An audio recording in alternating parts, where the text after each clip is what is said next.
আমন্ত্রণ জেলার সংবাদে আপনাদের সাথে আছি আমি ইয়াসমিন সুমনা। শুরুতেই সংবাদ শিরোনাম। শিক্ষক লাঞ্ছনার প্রতিবাদে রাজশাহী বিশ্ববিদ্যালয়ে পূর্ণ দিবস কর্মবিরতি, প্রচারে ব্যস্ত রাকসুর প্রার্থীরা। খুলনার খালিশপুরে বাস্তুহারাদের বাধায় উচ্ছেদ অভিযান বন্ধ, পুলিশের সঙ্গে সংঘর্ষে আহত ৩০ জন। চট্টগ্রামের সাবেক ভূমিমন্ত্রী জাভেদের স্ত্রীর গাড়ি চালকের বাসায় দুদকের অভিযান, ২৩ বস্তা নথি জব্দ।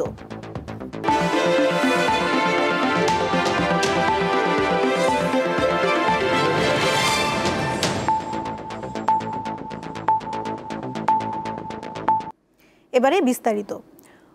উপাচার্য ও প্রক্টরকে লাঞ্ছিত করার প্রতিবাদে পূর্ণ দিবস কর্মবিরতি পালন করেছেন রাজশাহী বিশ্ববিদ্যালয়ের শিক্ষক কর্মকর্তা কর্মচারীরা। রোববার সকাল 10টার পর থেকে বিশ্ববিদ্যালয় প্রশাসন ভবনের সামনে বুদ্ধিজীবী চত্বরে বসে এই কর্মবিরতি পালন করেন তারা।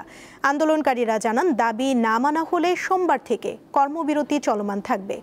তবে জরুরি পরিষেবা হিসেবে পরিবহন, বিদ্যুৎ, চিকিৎসা, পরীক্ষা, পানি ও নিরাপত্তা প্রহরী এই 6টি বিভাগের কর্মকর্তা কর্মচারীরা পূর্ণদিবস কর্মবিরতির আওতার বাইরে রয়েছে।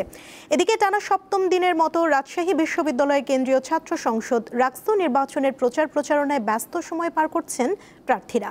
রাকসু নির্বাচন অনুষ্ঠিত হবে আগামী 25শে সেপ্টেম্বর।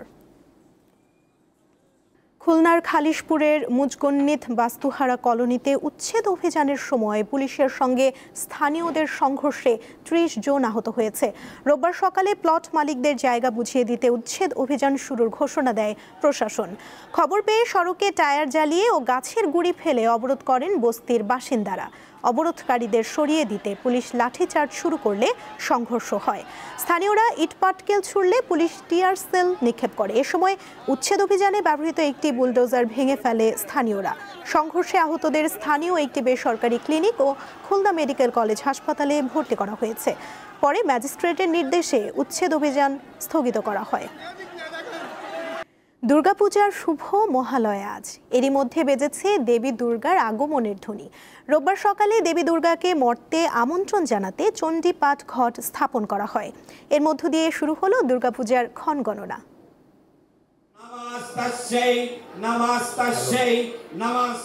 উলুধ্বনি, চণ্ডীপাঠ ও বিশেষ পূজা অর্চনায় রবিবার ভোরে দুর্গা দেবীকে মর্তে আহ্বান জানাতে শুরু হয় শুভ মহালয়ার আনুষ্ঠানিকতা।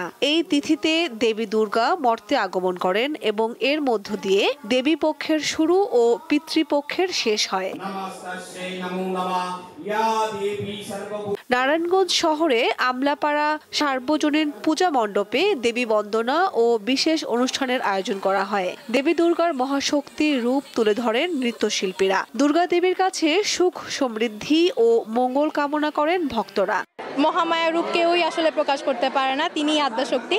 তার হয়তো কিছুটা আমি প্রকাশ করতে পেরেছি, কিন্তু সম্পূর্ণ আসলে কারো পক্ষেই সম্ভব না। মা কালীর রূপে নিজেকে প্রকাশ করতে পেরে সর্বপ্রথম খুবই আনন্দিত। চট্টগ্রামের বিভিন্ন মন্দিরে মাঙ্গলিক কর্মসূচিতে চণ্ডী পাঠের মধ্য দিয়ে দেবী দুর্গাকে মর্তে আহ্বান জানানো হয়। মহালয়া উপলক্ষে চণ্ডী পাঠ ছাড়াও বিভিন্ন স্থানে অনুষ্ঠিত হচ্ছে মহালয়ার ঘট স্থাপন ও বিশেষ পূজা। লক্ষ্মীপুর শহরের সার্বজনীন আনন্দ কালী মন্দিরেও ছিল শুভ মহালয়ার আয়োজন। এতে বিশেষ চণ্ডীপাঠ পরিবেশন করা হয়।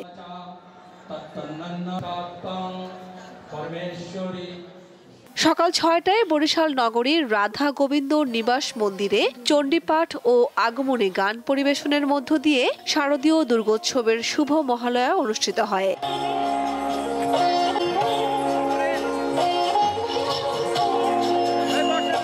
আগামী 28 সেপ্টেম্বর শারদীয় দুর্গোৎসব শুরু হবে। কামরুন নাহার, দীপ্ত, বার্তাকক্ষ। এবারে কেওয়াই স্টিল চট্টগ্রাম সংবাদ।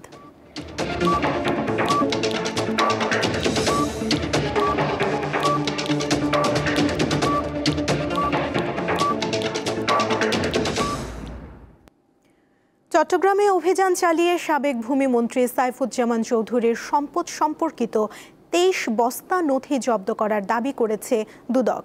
সাইফুজ্জামানের স্ত্রীর গাড়ি চালক ইলিয়াসের প্রতিবেশী ওসমানের বাড়ি থেকে এসব নথি উদ্ধার করা হয়েছে। দুদকের উপপরিচালক মশিউর রহমান জানান, কম্বোডিয়া, ভিয়েতনাম, থাইল্যান্ড, মালয়েশিয়া ও ভারতে সাবেক ভূমিমন্ত্রীর সম্পদ কেনার তথ্য পাওয়া গেছে, যা তিনি ট্যাক্স ফাইলে দেখাননি। এর আগে গত বুধবার রাতে চট্টগ্রাম নগরীর আগ্রাবাদ থেকে সাইফুজ্জামানের সহযোগী আব্দুল আজিজ ও উৎপল পালকে গ্রেফতার করে দুদক। তাদের রিমান্ডে জিজ্ঞাসাবাদ করা হলে 23 বস্তা নথির সন্ধান পায় দুদক। সাবেক ভূমিমন্ত্রী সাইফুজ্জামান চৌধুরীর বিরুদ্ধে মানি লন্ডারিংয়ের অপরাধে একটি অনুসন্ধান চলছে দুদক থেকে।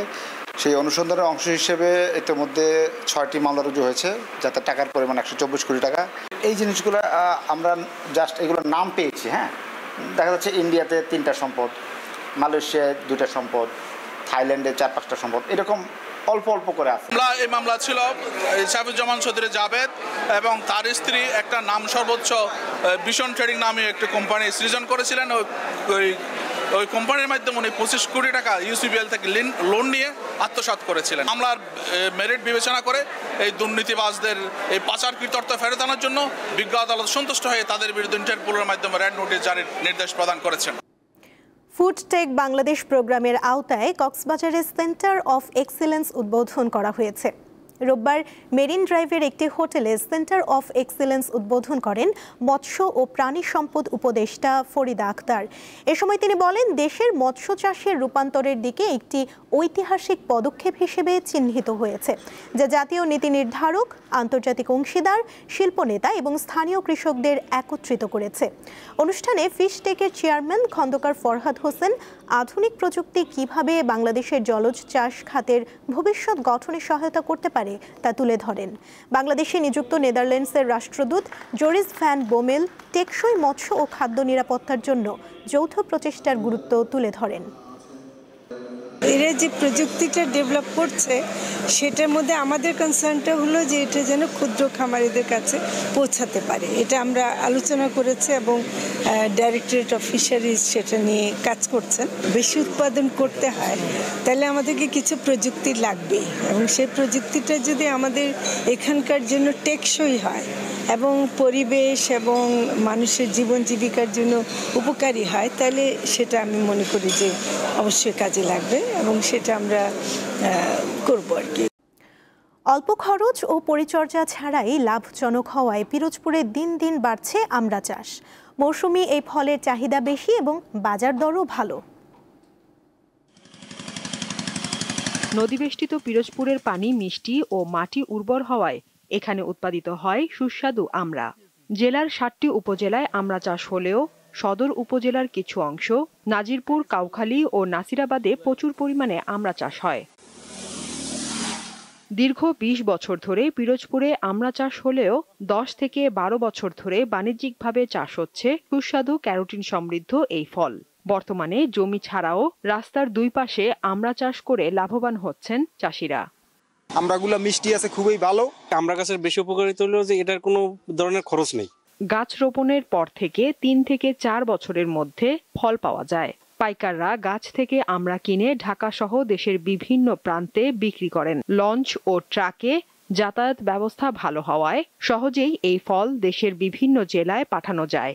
আমরা ক্রয় করে আমরা স্বরূপকাঠি নিয়ে বিক্রি করি, তো ওখান থেকে আড়তদার আছে, তারা ঢাকা পাঠায়, অন্যান্য জায়গায় পাঠায়। আমরা বাড়ি 45 কেজিতে মন বিক্রি করি 700, 800, 900।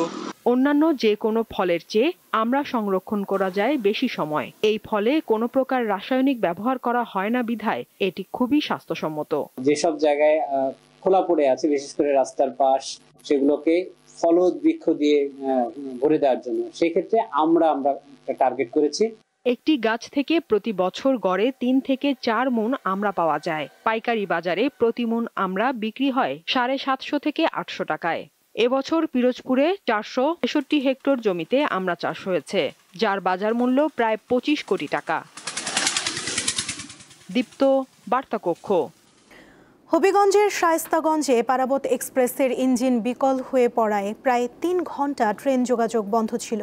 রোববার দুপুর ২টায় ট্রেন চলাচল স্বাভাবিক হয়। শায়েস্তাগঞ্জ রেল জংশনের সহকারী স্টেশন মাস্টার উত্তম কুমার দেব জানান, সকাল ১১টার দিকে খোয়াই ব্রিজের ওপর ঢাকা থেকে ছেড়ে যাওয়া পারাবত এক্সপ্রেসের ইঞ্জিন বিকল হয়ে পড়ে, যার ফলে সিলেটের সঙ্গে সারা দেশের ট্রেন যোগাযোগ বন্ধ হয়ে পড়ে। পরে আখাউড়া থেকে উদ্ধারকারী ট্রেন গিয়ে ত্রুটি মেরামতের পর ট্রেন চলাচল শুরু হয়। এ ঘটনায় সিলেটগামী পাহাড়িকা এক্সপ্রেস ও ঢাকাগামী জয়ন্ত্রিকা এক্সপ্রেস আটকা পড়ে। চাঁদা না দেয়ায় হবিগঞ্জ শহরের হরিজন সম্প্রদায়ের এক ব্যক্তির বাসায় হামলা ও ভাঙচুরের অভিযোগ উঠেছে। এ ঘটনায় ২ যুবককে আটক করেছে পুলিশ। স্থানীয়রা জানান, গত রাত ১০টার দিকে শহরের মহিলা কলেজ রোড এলাকায় বাবুল হরিজনের বাসায় ঢুকে চাঁদা দাবি করে কয়েকজন যুবক।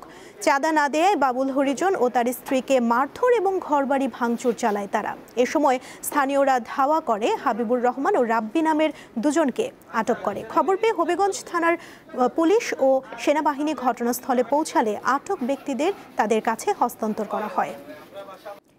জেলার সংবাদ শেষ করার আগে শিরোনামগুলো জানিয়ে দিচ্ছি আরও একবার। শিক্ষক লাঞ্ছনার প্রতিবাদে রাজশাহী বিশ্ববিদ্যালয়ে পূর্ণ দিবস কর্মবিরতি, প্রচারে ব্যস্ত রাকসুর প্রার্থীরা। খুলনার খালিশপুরে বাস্তুহারাদের বাধায় উচ্ছেদ অভিযান বন্ধ, পুলিশের সঙ্গে সংঘর্ষে আহত ৩০ জন। চট্টগ্রামের সাবেক ভূমিমন্ত্রী জাভেদের স্ত্রী গাড়ি চালকের বাসায় দুদকের অভিযান, ২৩ বস্তা নথি জব্দ।